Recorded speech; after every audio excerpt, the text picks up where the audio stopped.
Everyone, कैसे हैं आप सब। आई होप कि आप सब अच्छे हो। मैं हूं आपकी दोस्त Farheen Khan and welcome to my channel Lafifa crafts and education में। तो आज के इस वीडियो में मैं आपको ये बताने वाली हूं कि किस तरीके से आप छोटे बच्चों को शब्द रचना सिखाएंगे।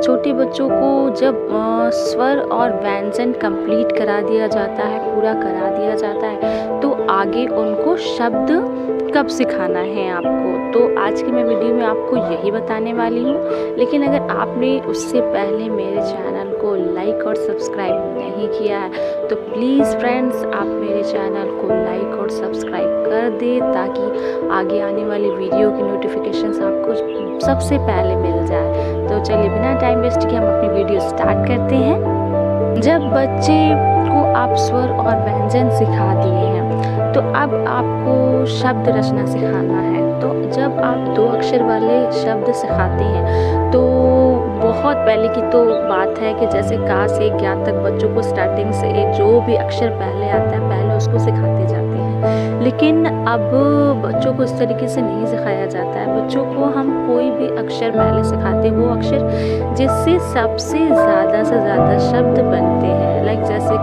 सबसे पहले बा सिखा दिया, पा सिखा दिया, ला सिखा दिया। तो इस तरीके से हर स्कूल्स में अब अक्षर को सिखाया जाता है बच्चों को, ताकि कुछ कुछ अक्षर को सिखाने के बाद ही हम पूरा व्यंजन ख़त्म करने से पहले ही बच्चों को 2-2 अक्षर के शब्द जोड़ जोड़ कर लिखना सीख। हम आपको ये बताते हैं कि किस तरीके से आप स्टार्ट करें। अगर आपने सबसे पहले ब सिखाना है या र सिखाना है, ला सिखाना है, तो इस तरीके से आप सिखा सकते हैं। और उसके बाद व्यंजन पूरा होने से पहले ही, का से ज्ञा तक पूरा होने से ही पहले ही आप 2-2 अक्षर को मिलाकर बच्चों को शब्द रचना सिखा सकती हैं, शब्द का ज्ञान दे सकते हैं आप। देखिए जैसे मैंने यहाँ ब मिलाकर बनाया है। अगर मैं ब मिलाकर यहाँ पर बना रही हूँ और बच्चों को बोलूँगी कि आप 2 अक्षर के शब्द 10 लिखिए अपने दिमाग से या 2 अक्षर के 15 शब्द लिखिए, तो अगर आप बच्चों को ऐसे ही सिखाती हैं कि लाइक कुछ भी लिखते बच्चा, जैसे का बा कब लिख दिया, का रा कर लिख दिया, जा बा जब लिख दिया, टा बा टब लिख दिया, तो बच्चे एक पॉइंट पे आके वो जैसे कि 5 से 6, बहुत बच्चे छोटे हैं अभी, 5 से 6 लिखने के बाद वो सोच में पड़ जाएंगे कि अरे अब मैं आगे क्या लिखूं क्योंकि अब तो मुझे नहीं याद आ रहा है। तो इस तरीके से जो सिखाने का पॉइंट है वो तो थोड़ा सा दिक्कत करता है क्योंकि हम बड़े हो गए हैं, हमें याद होता है कि हमें किस तरीके से मिलाकर लिखना है। लेकिन बच्चों को बहुत ज़्यादा सोचने में टाइम जब चला जाता है तो फिर वो गिव अप कर देते हैं, वो सोचते हैं कि चलो छोड़ दिया जाए। तो मैं वही बता रही हूँ आपको कि किस तरीके से आप शब्द रचना बच्चों को सिखाएं ताकि वो अपनी छोटी सी उम्र में या मतलब अपने क्लास में ही LKG में ही वो मतलब ज़्यादा से ज़्यादा 20 से 21 शब्द या बहुत ज़्यादा शब्द सीख सके, बहुत ज़्यादा शब्द को लिख सके। से मैंने इस वर्कशीट में आप देख रहे हैं कि मैंने पहले का से ज्ञा तक लिखा हुआ है।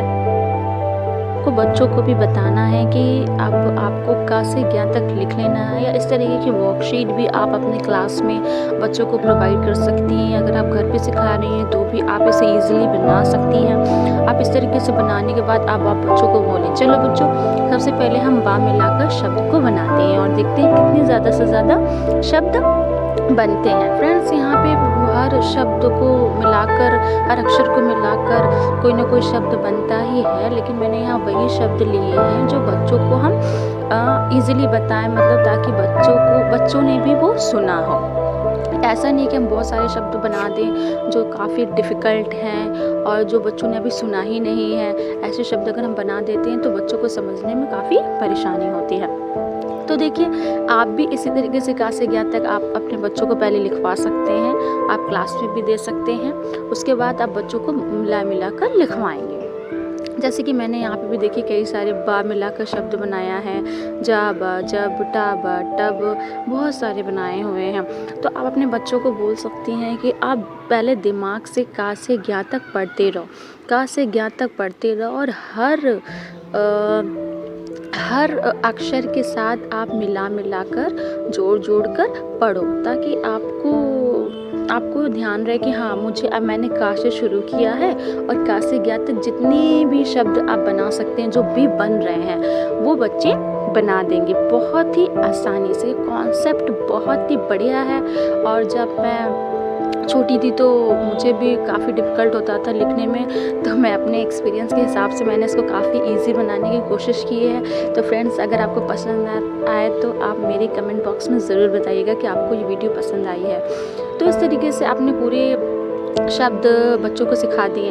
अब आप कभी बा से दे सकती हैं, जिस तरीके से मैंने यहाँ पर दिया है। उसके बाद आप ला से दे सकती हैं। एक दो तो आप वर्कशीट में बिल्कुल प्रॉपर जैसे मैंने कराए हैं आप बिल्कुल प्रॉपर ऐसे ही कराएं। उसके बाद आप जब बच्चों को 10 या 15 देते हैं, ऐसे तो यूकेजी में एलकेजी में छोटे बच्चों के क्लासेस में आते हैं कि आप 10 शब्द या 5 शब्द 6 शब्द आप इस तरीके से लिखें, दो अक्षर वाले। तो इस तरीके से जब आप 1-2 वर्कशीट पे करवा देंगी और फिर बच्चों को क्लास में बता देंगी कि देखो बच्चों हमें ऐसे ही करना है, हमें अपने दिमाग से सारे व्यंजन का से ज्ञान तक पढ़ना है।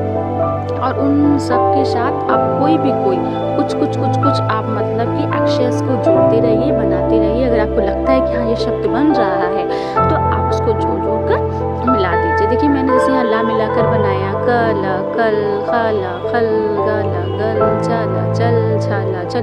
तो इस तरीके से बच्चे भी बनाने लगेंगे और फिर उन्हें अपने लाइफ टाइम कहीं भी अगर 2 अक्षर के शब्द कभी भी लिखना होगा तो वो 40 से 50 शब्द बहुत ही आराम से लिख लेंगे बिना दिक्कत के। अगर आप कभी भी अपने बच्चों को घर पे भी पढ़ाती हैं स्कूल के बाद, या आप कोई टीचर हैं आप स्कूल्स में भी पढ़ा रहे हैं, तो आप इस चीज़ का ध्यान रखें। मैं उन टीचर्स की बात कर रही हूँ जो छोटे बच्चों को पढ़ाती हैं, या उन पेरेंट्स की बात कर रही हूँ जिनके पास छोटे बच्चे हैं, वो अपने घर में छोटे बच्चों को पढ़ाते हैं। तो जब भी आप छोटे बच्चों को पढ़ाते हैं तो उन्हें वर्कशीट दें या कोई भी काम आप दें तो आप उन्हें पूरा कलरफुल दें, क्योंकि बच्चों को कलर्स काफ़ी पसंद होते हैं। आप अगर सिंपली आप उनको सिर्फ लिखने के लिए कॉपी पे दे देते हैं तो उनको काफ़ी बोरिंग हो जाता है। तो मैं हमेशा ये कहती हूँ अगर आप छोटे बच्चों को पढ़ा रहे हो तो आप बहुत बिल्कुल प्रॉपर वे में कलरफुल्स बहुत सारे कलर्स का यूज़ कीजिए और उनको वर्कशीट्स बना कर दीजिए, ताकि बच्चों को भी मज़ा आए पढ़ने में और उनको ऐसा बिल्कुल ना लगे कि उन्होंने अभी पढ़ाई की है, काफ़ी बर्डन फील हुआ उनको ऐसा पढ़ने में। उनको मज़ा आ जाए बस, मतलब कि ऐसा पढ़ाइए उनको। तो अब देखिए कभी ट्री बना सकते हैं आप, ब्लैंक शीट्स लेकर आप उस पर वर्कशीट्स के लिए हल्का सा कुछ भी ड्रॉ कर दे जैसे बच्चों को पसंद है। उसके बाद अब स्केच कलर से का से ज्ञान तक लिख दें और कोई भी आप शब्द बना कर दे दें कि चलो अब आप लोग फिल करो, जो भी आपको लगता है कि हाँ इससे शब्द बन जाएगा तो आपको उसको फिल करना है और फिर सर्कल करके मैम को बताना है कि आपने कितने शब्द बनाए हैं। ऐसे बच्चों को भी मज़ा आएगा और आपको भी पढ़ाने में मज़ा आएगा। तब ज़्यादा इंटरेस्टिंग हो जाता है जब बच्चे और टीचर्स बिल्कुल एनर्जेटिक होकर साथ साथ पढ़ते हैं, एक साथ कोऑपरेट करते हैं। तो आप भी इतना फील नहीं करोगे कि अरे मैंने तो पढ़ा दिया बट बच्चों को तो आ ही नहीं रहा है, मैं किस तरीके से पढ़ाऊँ। एक टाइम पे ऐसा फील होता है जब आप पढ़ाते हो और बच्चों को नहीं आता है तो आपको लगता है मैंने तो कितना पढ़ा रही हूँ, मैं कितना मेहनत कर रही हूँ, बट बच्चों को आ क्यों नहीं रहा है। तो अगर बच्चों को नहीं आता है तो इसमें बच्चों की तो गलती नहीं है। आप देखिए तो आपकी ही गलती एक तरीके से होगी अगर बच्चों को नहीं आएगा तो, क्योंकि बच्चे तो छोटे, वो क्यों ध्यान देंगे। अगर उनको इतना ही समझ आए कि हाँ मुझे ध्यान देकर पढ़ना है तो फिर बच्चे कैसे। तो आप कुछ इंटरेस्टिंग करें ताकि बच्चों को लगे कि हाँ आज तो कुछ क्लास में इंटरेस्टिंग हुआ, आज तो वर्कशीट्स मैम ने ऐसे बनाई, चलो आज हम फटाफट से लिख देंगे। तो आप कुछ ऐसा कर सकते हैं गाइस। देखिए अगर आपको मेरी वीडियोस अच्छी लगी है तो आप प्लीज़ मेरी वीडियो को लाइक ज़रूर कीजिएगा और कमेंट भी कीजिएगा, ताकि मुझे भी थोड़ा मोटिवेशंस मिल सके और मैं इसी तरीके की वीडियो आप तक ला सकूँ। ये कुछ वर्कशीट्स थी जो मैंने बनाकर आपके साथ शेयर की है। अगर आपको अच्छी लगी हो तो प्लीज़ कमेंट कर दीजिएगा और इस तरह की वीडियो मैं आगे भी बनाती रहूँगी। ये थी हमारी वीडियो, अब मैं चलती हूँ। मैं आप सबसे ये कह देना चाहती हूँ अगर आपको किसी भी टॉपिक पे वीडियो चाहिए तो आप मेरे कमेंट बॉक्स में ज़रूर कमेंट करके बताएं, ताकि मैं उस टॉपिक पे आपके बच्चों के लिए इस तरीके की वीडियो को और ज़्यादा से ज़्यादा बना सकूँ और आप तक पहुँचा सकूँ। तो बाय बाय एवरीवन।